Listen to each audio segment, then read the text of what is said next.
Deb, hello. Great to see you.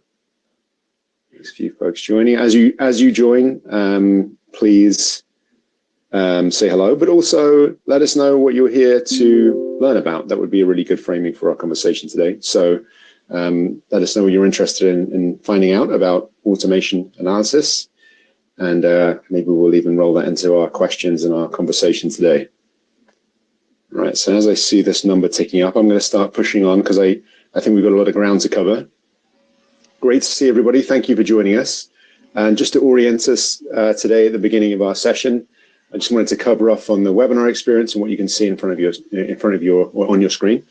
Today's going to be a really interactive session. So we have a bunch of polls, some demo sections. We have an opportunity for questions and conversation. So I'm really looking forward to getting stuck into that. I would love to hear from you in the chat. I'm going to go from right to left here so you can see what we're going to be covering. If you look at your screen, you can see the chat section there, which is where you're already using. Under the docs section, you will find the presentation today and also some associated content, including a calculator for AI and automation analysis. And then in the Q&A section there on the right, you can also see you can also drop questions and we'll get to those at the close. Any questions you ask during the session, we will try to get to, and if we can't get to those questions during the chat, during the conversation, we will come back at the end and address them. As I said, we have a few demo sections. So you'll see down here in the bottom right-hand corner of your screen, you have an option to expand your view. Whenever we have a demo, please remember to expand your view. You'll be able to see things a lot more clearly. And if at any time during the conversation you want to learn a bit more about what we are doing at Talent Neuron, you want to hear about our automation analysis capability, please request a demo in here. Now, I will move over, and then I'm actually just going to hand over to our host today. Hi, Tisham. Hi, John. Thanks for introducing me, and thank you, everyone, for joining in across the globe. So I am Tisham. I'm a senior consultant in the strategic consulting practice out here in Talent Neuron. It's almost a year I've been in Talent Neuron. Feels like yesterday. I come from consulting experience of about almost 10 years. I've been with Deloitte and EY, and before that I was with Vodafone for about a couple of years. Very excited to be here and talk to all of you about automation and how we can help you ride this automation journey. I will now hand over to Christian. Hello, everybody. This is Chris from Munich. I'm very happy to meet you all. I joined also Talent Neuron 1 year ago when Talent Neuron acquired the company HR Forecast, which I co-founded a long time ago. And so with this acquisition, Talent Neuron now has a huge amount of capabilities and the amount of automation and planning. So my role today will be to show this all to you and how it all comes together. Thank you, Christian.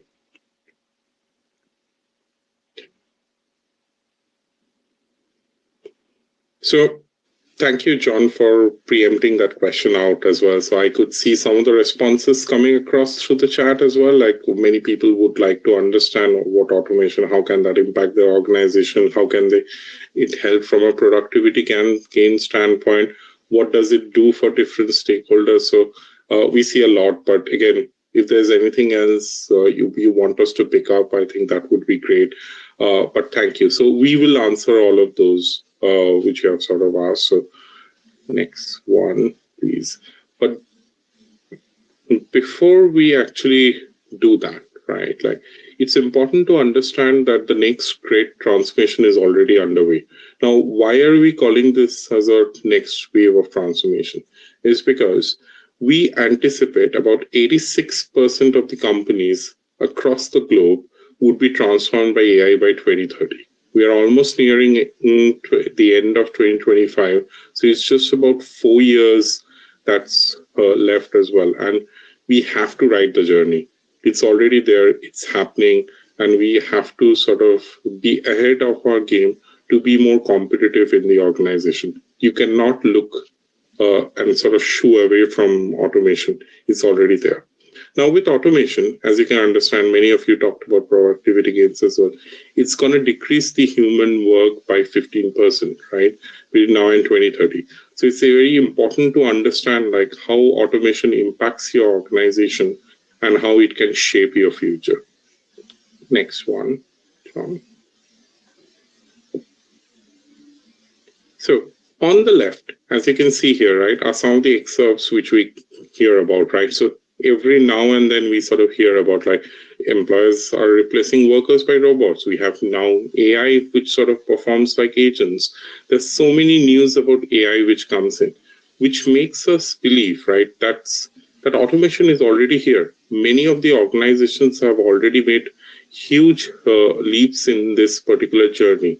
So there's no way we can actually sort of lag behind there. Automation is already here. We anticipate about 78% of the companies have at least adopted automation, at least in one of the functions. And about on an average, 3 functions, an average organization has been able to sort of impact enable automation in their functions. So mostly for IT, sales and marketing, service operations, that is where the automation has hit the most, essentially. Next. But with this journey, right, it's also important to understand that this can also be messy, right? If you don't do it properly, right, if you don't have the right expertise and you sort of do it quickly, right, and not in a concerted way or sort of plan it out properly, then this can go wrong. And if this goes wrong, the belief in riding this curve and sort of looking at and the next level of evolution will go away. And with that, you're going to be lagging behind, far behind. Even if you make one step ahead, by doing this wrong, you're going to go 5 steps behind, which will going to be even more worse itself. So it's very important to do it correctly. And that is why we at Talent Neuron out here, we can help you sort of structure this transformation and properly. Next. Okay. So what are the implications that are there, right? So we anticipate about 22% of the jobs would be sort of either created, redesigned, or eliminated in the next 5 years by 2030. And 39% of the skills would be outdated. Now, what does this mean? This means that about 59% of the employees will need to be reskilled because only 29% is going to sort of stay within the current role. This means that so many jobs will be would be impacted. So many people would need to be skilled. So this is an enterprise-wide initiative. Next. Now, for this to be a next enterprise-wide initiative, as I sort of talked about earlier, you need every player within the enterprise to come together and sort of make this happen. If you don't make this happen, it's not like a one function thing, right? And if that's not happening in a concerted way, you will not be able to deliver automation. So as you can see here, even though priorities would be different, right, for everyone when it comes to automation, but all of this sort of adds up together and sort of needs to be sort of taken into consideration while doing this transformation, right? So for a CEO would be interested, what parts can I automate? How can I realize productivity gains? CEO will be interested in understanding what automation opportunities are there and differing by which business units and across regions. A CFO will be interested in cost savings. A workforce planning person would be interested in to understand what scenarios and what percentage of automation impacts the future workforce. A CHRO will be interested in understanding about skills. A talent person will try to understand what is going to be the future of talent. Where would they source talent from, internal or external?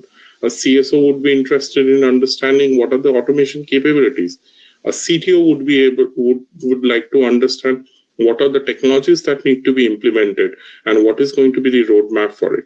As you can see, even though people will be looking at a different way, it all comes in together, and it needs to be a play where everyone takes a part of it to actually make this work. I have a question at this point, right? This is like an overwhelming amount of, let's say, pressure. So you have all of these drivers, you have all of this attention on the potential of AI and automation. to, improve your bottom line, to drive better results, to find efficiency? Like, where does HR help to harangue, bring together and manage all these stakeholders and all these priorities? Sure, John. The answer is in the next slide, as you sort of asked about it. So this is where we partner with HR, right? And they actually write this full journey of transformation. We call this as the 4th stage of automation journey, where you can see the full potential. So a few HR clients of ours, right, they work with us. Firstly, at a basic stage, they would actually like to understand where can they detect automation. What do I mean by that? We call it automation intelligence, but what actually does that mean? That means they would like to understand what roles are most impacted by automation. Now, within that roles, what is the percentage of automation that's going to be impacted? Like, what tasks are impacted by what percentage and by what technology? That is what they're interested to understand. Now, some organizations would like to sort of work with us to go take this to the next level. They would want to understand what is the FT and the cost impact of it, right? They would like us to identify what technologies are going to be there, right? What is going to be the roadmap for that? So they would like us to operate on that basis. Then there are a few more mature organizations who would work with us to do strategic workforce planning on the back of an automation. They would like us to sort of model out different scenarios in terms of what is the percentage of automation and based on which what is going to be my workforce strategy of the future. Now, based on the demand and supply graph, how can we close those gaps based on automation? So many clients would operate with us at different stages. And there are a few more mature clients who would actually take this to the next level. And they will actually look at how does this reshape the organization, right? Where we will be looking at the impact on their organization structure. How does the role sort of get redesigned in the future? What are the future skills that they need to be developed? I just spoke about in a couple of slides back how the roles and the skills will change. So clients do work with us to actually make these changes. I will share with you some insights in terms of how we deliver for each of this. But before that, we sort of start off with the basic thing of automation intelligence. Next one, John. So we have a little poll just to get a grip and get an understanding of where we all are. Our audience today. It would be great to hear from you. If you look on the right side of your screen, you'll see a tab, poll, a poll tab, which is where you can respond. We want to understand where you are right now in your journey and trying to figure out your automation plan and try to answer some of those questions we covered, from all the stakeholders that you may be dealing with. So where is your organization today in its automation analysis journey? If you could just choose one item here, and if you expand your screen, you can see all of those options on the page. All right, how are we shaping up? Okay, so we haven't started yet. Folks, exploring what's possible, researching options seems to be the most popular response so far, 40%. We're in the planning phase, defining scope, about a third of respondents. And we have 13% of folks already executing on their automation strategy, which is great. We have a really nice spread of maturity levels here. Yeah. All right, we'll give it just a second more. Okay, let's close out the poll and then we can get into seeing a bit more of how we work with folks at different levels of maturity.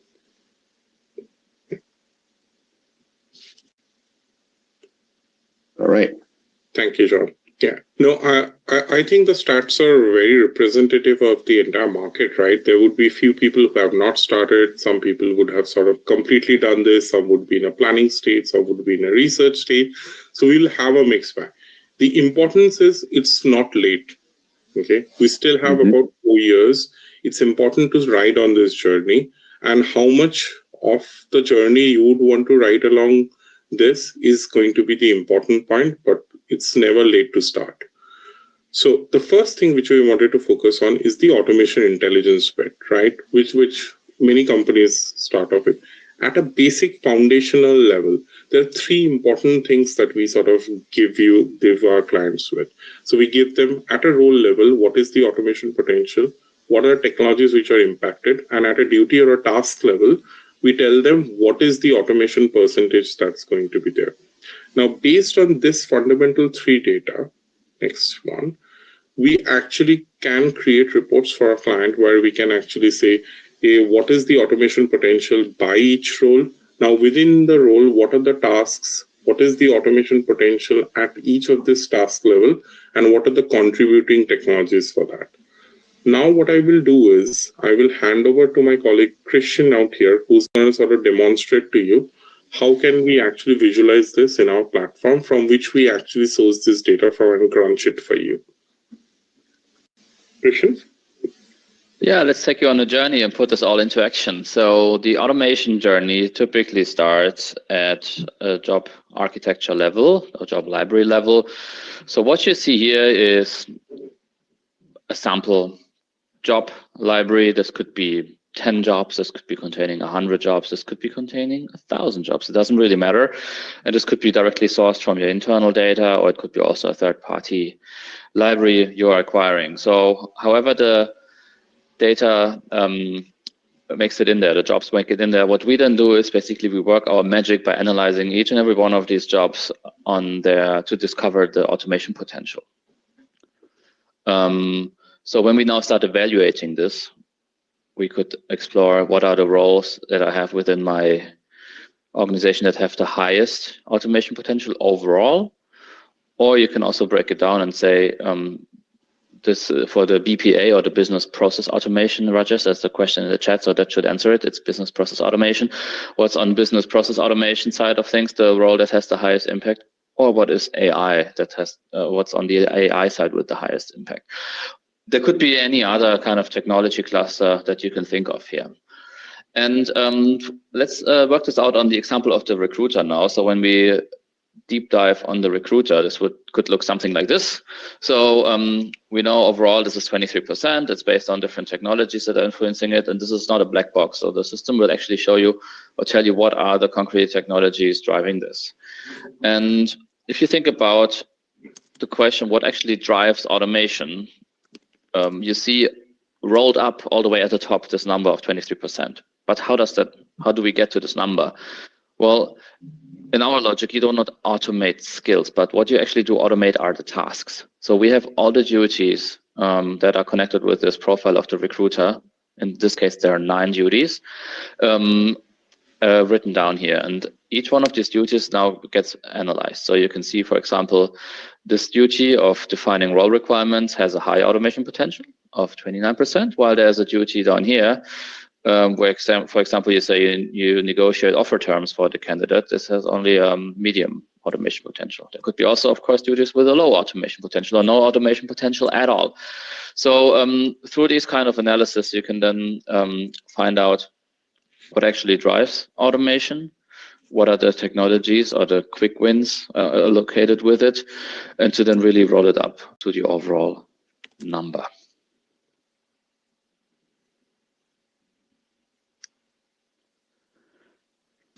All right, super. Any, if there are any questions that relate to just anything that Christian shared, demoed there, we'd love to get to them. I've seen a couple of questions in the Q&A, which are awesome, but we'll come back to them in a moment. Anonymous, I see a question about automating processes within talent acquisition. We can get to that in a little while.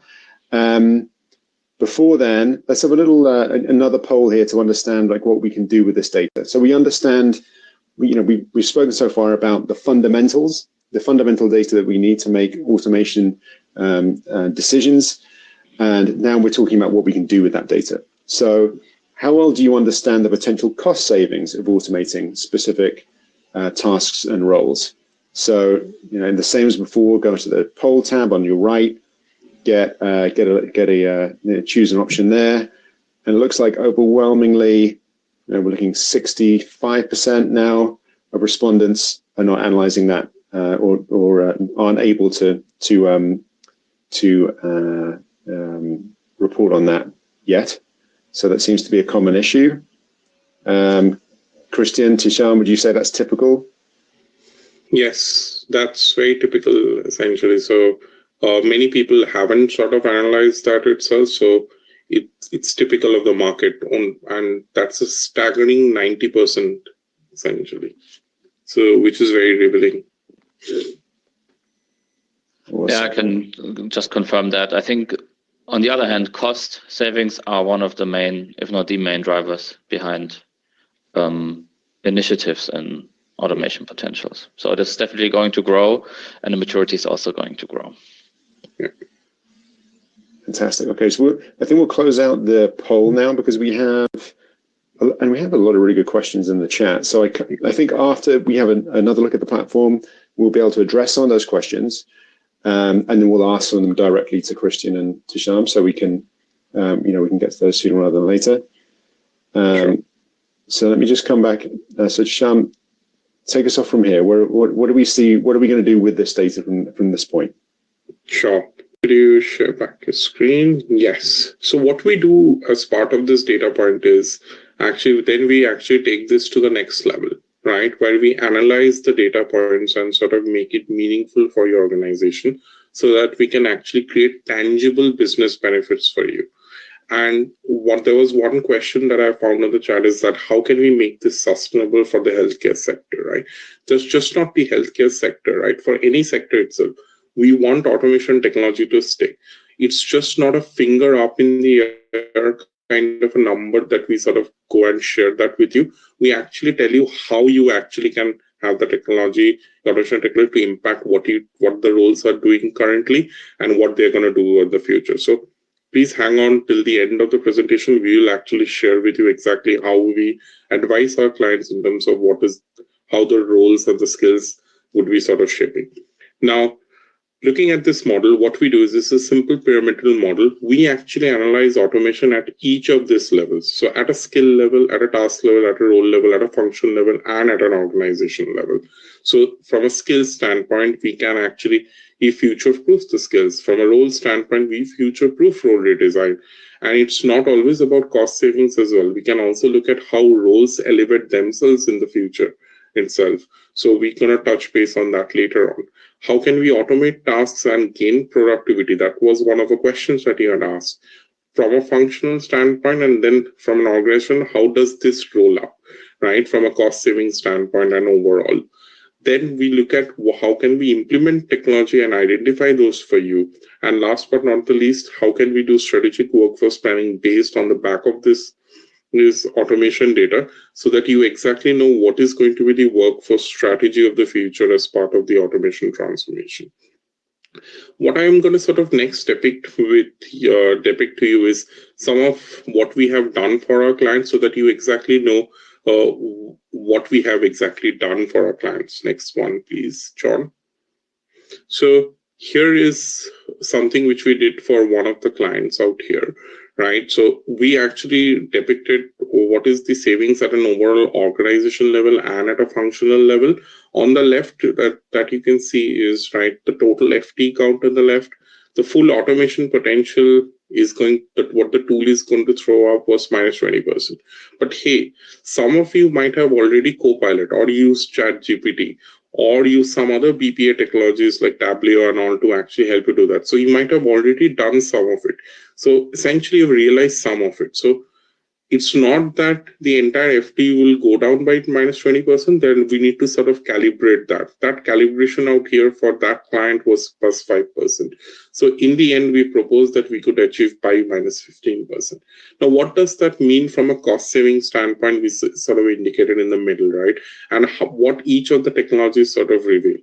Lastly, on the extreme right, where you can see is we break it down at a functional level in terms of number of FTs and the cost. The reason why we do this is because you actually can create like a business case overall from an organization standpoint, then break it down into functions so that you can target each function specifically to actually generate the maximum number of potential, either in the form of an FT and cost. Make it all real essentially for you.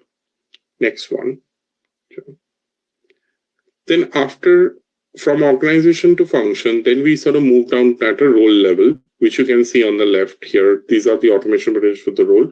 And at a task level, how does the automation gets impacted based on that? Now, based on all of this analysis, it can reveal quick wins for you. Next, John. So we are able to demonstrate to you how, at what tasks, how much FT can you sort of reduce based on that. Now, for example, in this example on the right that you can see, right, ideally you would like to target lesser number of tasks and create the maximum number of FTs, vis-a-vis targeting more number of tasks and having more FTs or lesser FTs for that. Because for lesser number of tasks to target, those are going to be your quick wins, vis-a-vis playing the long game of targeting more number of tasks and generating the maximum FTs. So here in this example that you can see out here on the right, your administrative tasks, those are what, less than 15 number in terms of tasks, so very few tasks to target, and you can generate about 200 FTs.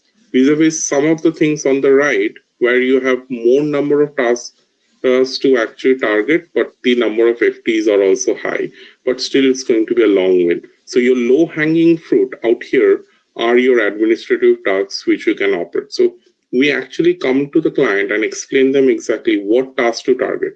We do this similarly for technologies as well. So they know exactly what technologies they would actually implement to generate those quick wins, which actually help us to create a roadmap.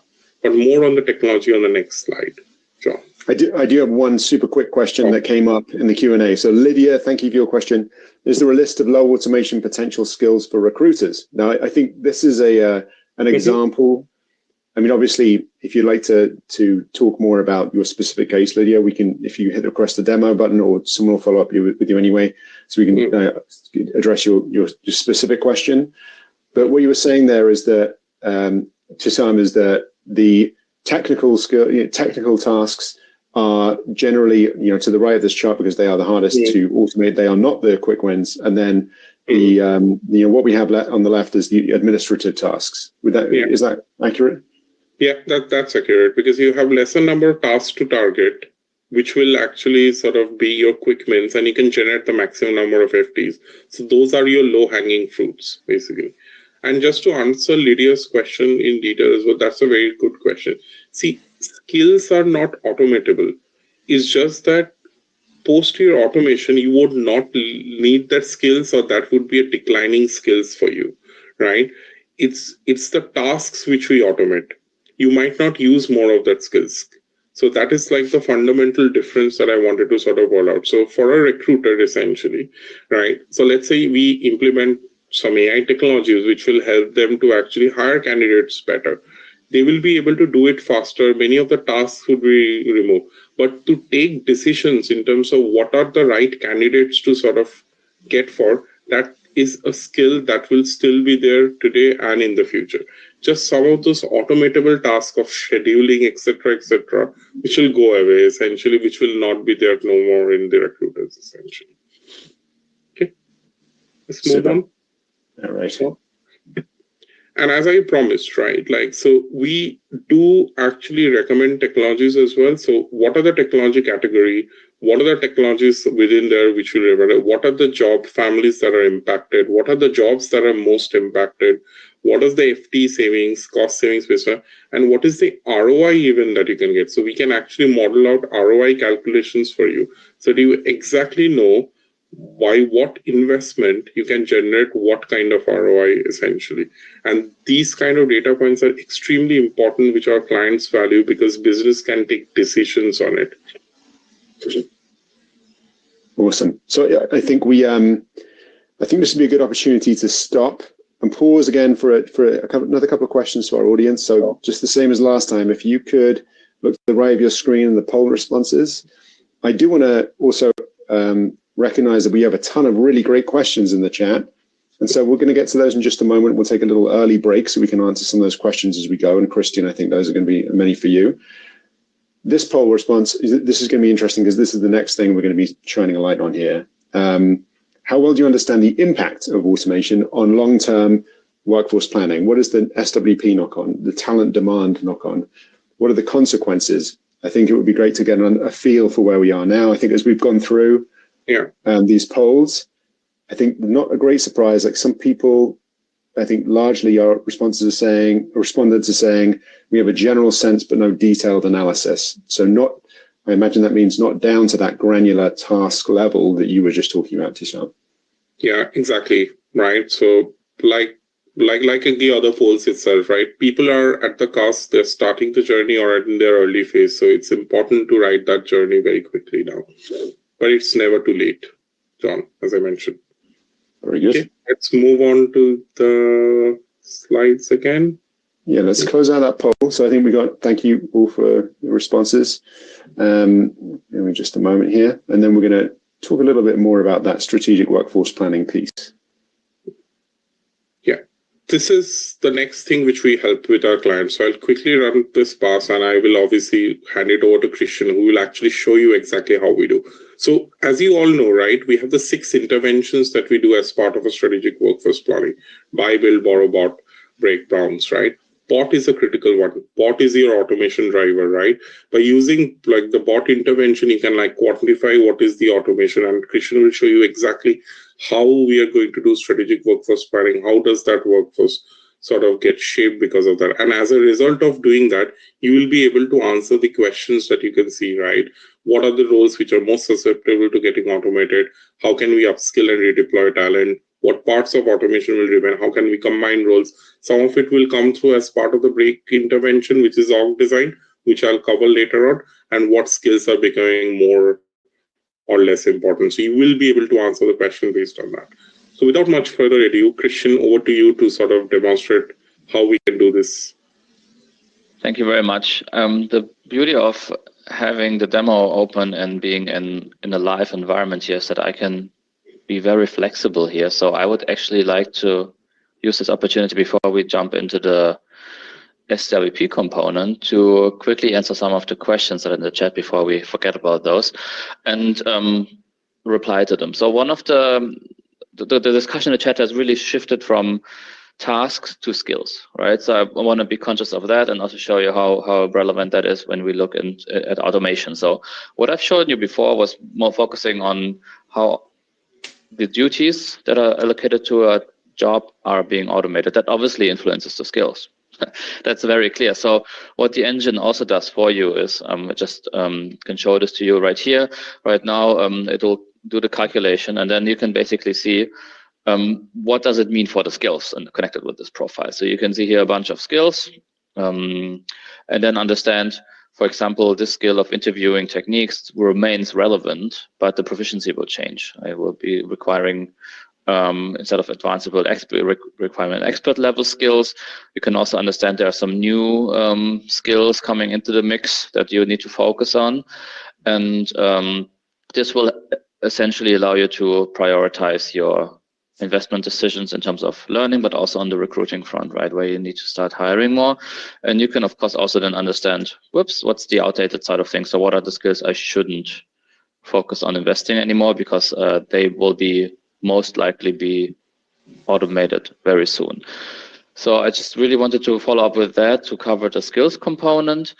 There was also a question in terms of, technology changes these things every day. It actually does. That's totally true. It's every second. So what we make sure here is this is why you put your job architecture, job library in here. We make sure that we provide you with regular updates on this. So as we speak, updates happen.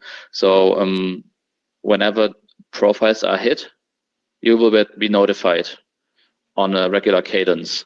I'll be ready. There are new skills coming in. There are outdated skills connected to a profile, or there are changing skills. So this will make sure also automation potentials, if they change, etc. This will make sure that you actually can maintain this. I think this is the big value of the product, is not just its data, but also the workflow we put behind it, so you can actually keep up with that.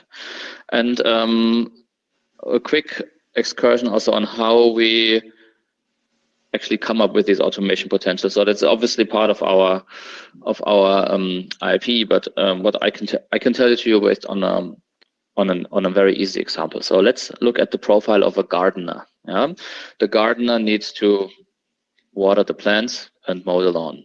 2 duties. Very simple. Now, mowing the lawn can be automated by lawn mowing robots, right? So that we would have our crawler farm that will run through a lot of information out there, tons of information, endless information, and it will detect there are reviews on some portals about lawn mowing robots. Sorry, there are job postings out there that they don't state that the gardener needs to do this manually, but they actually calibrate those robots. So we will have patents, publications, reviews, jobs, all these kind of sources will pull in and then make sense of this for you. So what you essentially get is automated, because we have done all the work for you, because we can then connect this with your roles and your jobs. That's why this happens in real time. But what's going on in the background is a quite complicated and complex process. I don't have time to dig into any more details, but this is hopefully answers it a little bit on the surface. Now, with those questions being answered, let's move over to strategic. Hopefully answered. Otherwise we'll dig deeper on this later. But let's move into the strategic workforce planning space here. So, step one was understanding automation impact on roles. This step is now understanding the impact on the organization. So, a typical workforce planning demand bridge or waterfall diagram that you might have seen out there could look like this. So you have a starting point. This is where your workforce currently is in terms of demand, and you have an end point. This is where you want to be, in this case, in 5 years. You basically understand in this organization, it's a very typical picture we see nowadays. It's basically that the company is planning for some cost savings over time. You can see some of the roles in the mix are increasing in importance, in demand, and some are decreasing. Typical scenario, like balancing it out. You can actually go down here and explore which are these roles. So you basically see a lot of transformation going on in this organization.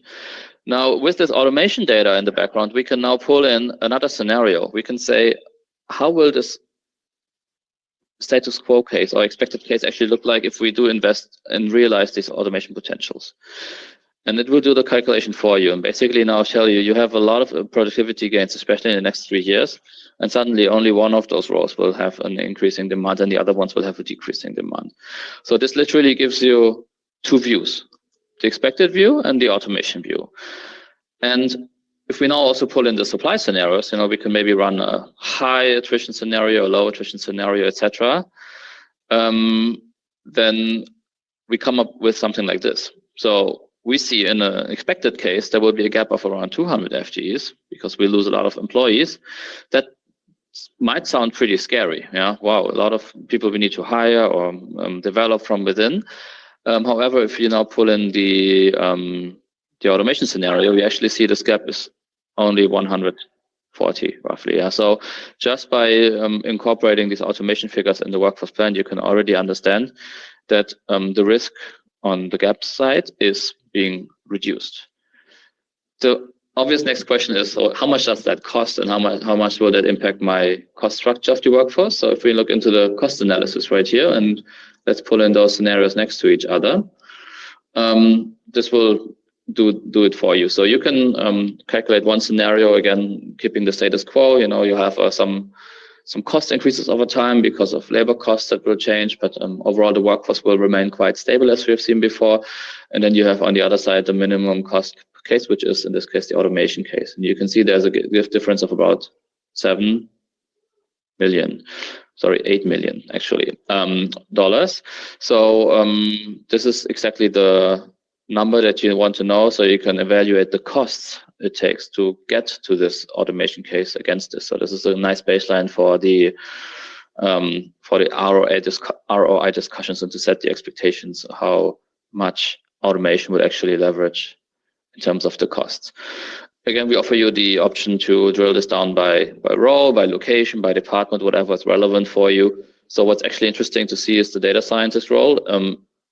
Whether you go for the automation scenario or not has actually a huge impact. In one scenario, the costs will be growing. In another scenario, the cost will be declining. So this is, I would say, this is the profile to focus on, to put the money and the focus on, because this is where you can really leverage potentials, while the L&D specialist, for example, doesn't really have a huge, first of all, impact, but also the two different scenarios don't really matter much. So this is maybe a profile or a department or a location to put less emphasis or priority on. And then here's another view on location. So San Francisco will be the location with the highest potential to drive automation, because the workforce composition in that location has the highest fit to that. So with that being said, you can realize those potentials, understand how the driver, I call it the driver, how the driver of automation can impact this. Of course, there are many other drivers, like how your revenue is going to grow, how your complexity is going to grow. We don't look at this in this demo. Of course, in a proper planning scenario, you would incorporate multiple drivers, but I isolated the automation driver for you today, so you can basically just analyze the impact on this.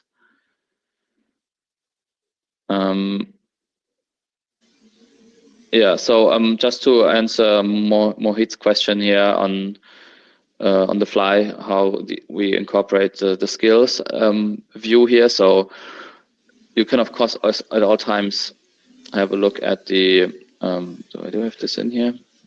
I put this in one scenario. I didn't. Okay, but then here, for example, on the job evolution tab, you can then understand again by role how the skills change will be that you will need to be ready for, and then it will explain to you basically these are the 15 skills that the organization needs to be ready for, to build up, which aren't in the organization today, and on the other side, which are the skills where you can move your focus away from.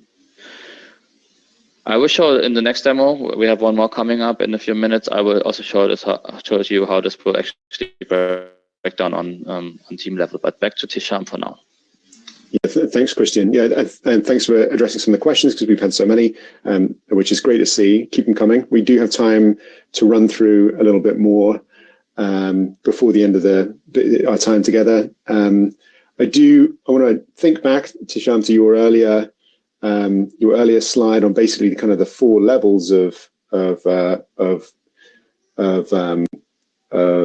maturity and how you can use all of this intelligence to make significant decisions. And I'd say that the organization and role design redesign level, this is at the most mature, and it's really great to see a few people in the chat really kind of talking around that already. Like, what are the implications for jobs and roles?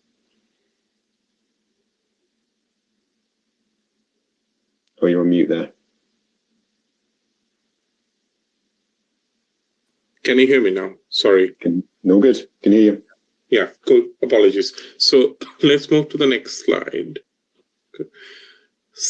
So how do we do org and role redesign on the context of automation, right? So some of you might have gone through my org design webinar and sort of understood this, but for those who did not, this would be a quick recap, right? The way we traditionally look at organizations, right? We look at how work is being distributed from the top, what roles perform, who's responsible, accountable, supported, consulted, informed. You might have heard about the RACI framework, or what are the workload indicators, how much effort will be required, and what's the workforce plan of the future. So all of those stay. It's not that all of those go away, right? But how do we actually bring in the automation impact right now and redesign the organization? That is what is important. So now, as part of Talent Neuron org design methodology that we have, we not only look at the traditional ways, how would we do org design, we also look at how automation impacts the organization. So for which we actually look at what roles are being impacted, what parts of the role can be combined or redesigned, what will remain, what will be the cost and headcount impact, how can I factor in skills. So we actually look at all angles and make it bulletproof to actually suggest what are the impact of automation on your organization, not just to traditional org design. Now, as a follow-up to the org design exercise, right, what we also look at is what are some of the roles of the future. So next slide, please, John. So I'm going to take an example. So this is what we developed for one of our clients, and the role is of an advice and guidance specialist, right? So one of the duties that the role performs is managing employee onboarding and orientation programs. So 13.5% of the time of a specialist is spent on doing that. What we sort of found out about that particular role is 32% is going to impact that particular job or that of that job duty. Now, split by 11% in AI would impact that particular job duty, and about 21% of BPA would impact that job duty, right? Now, what do we sort of understand from this? This means right? Because of automation, this job duty will be lessened and it will no longer draw that much amount of capacity. That means there would be some freed up capacity. That's the insight that we can draw out of it. Now, many of you asked on the chat, how are we exactly helping our clients understand this? So next one, please, John. So I'm just going to take the first task in itself, and we do this for all the tasks, by the way. So we recommend to our clients exactly what tools to recommend, like the Bamboo HR Workday, which will automate the onboarding process, smoothen up the integration and compliance, facilitate a number of tasks like you see, like scheduling, orientation, reconciling, and training, and completion tracking. So it's not a finger up in the air kind of a number that we sort of just give. We actually do provide details to our clients in terms of how technology affects that duty in practice and what are the technologies that is going to affect it. Now, interestingly, we also say now what happens to that role, right? If we start automating each of these duties, right, it's also important to know that it's just not about freed up capacity, as I mentioned before, or save costs. You can also elevate that role. Now, because of the freed up capacity, the job description or that duty gets evolved, and the person can now focus on designing and managing metaverse-based onboarding ecosystems using virtual reality. They can actually create digital twins, right, to simulate real-life work scenarios, use predictive analytics to tailor onboarding journeys. So there is so much things of the future that they can actually do and focus on because the automatable tasks have been taken away because of the implementation of the technology. So we at Talent Neuron, we actually help our clients to actually sort of take them through the journey and at a detailed level also suggest how can they actually write this path. What I'll do is I'll hand over to Christian again to actually show you how we do org design and role design in front of the platform. Christian, over to you. Sorry, for org design, this is typically a topic that's very closely connected to workforce planning, because in the workforce planning views that I've shown before, you typically model out those future scenarios, typically across multiple years. Now, org design is the way that gets you there. So we would typically have different kind of views. Like this one, we basically see your org structure broken out. So you see all these different kind of KPIs that you can then basically utilize. And if we now load this in here, you can then basically understand by aggregate, in this case, human capital function, what's my automation potential despite all other kind of KPIs, and then also break this down into the different teams, units, technically all the way down to the individual employee. So if we now look into one of these units, let's take the hiring and onboarding department, you can then basically start exploring how exactly, let's pull in also the planning data coming out of strategic workforce planning. You can then basically start exploring how that unit will evolve, what targets you've set for yourself. So you will have the chance to increase the FTE size a little bit. There's also bigger budgets. And then basically here in terms of the automation, for this particular unit, it's much lower. It's only 10 to 15%. And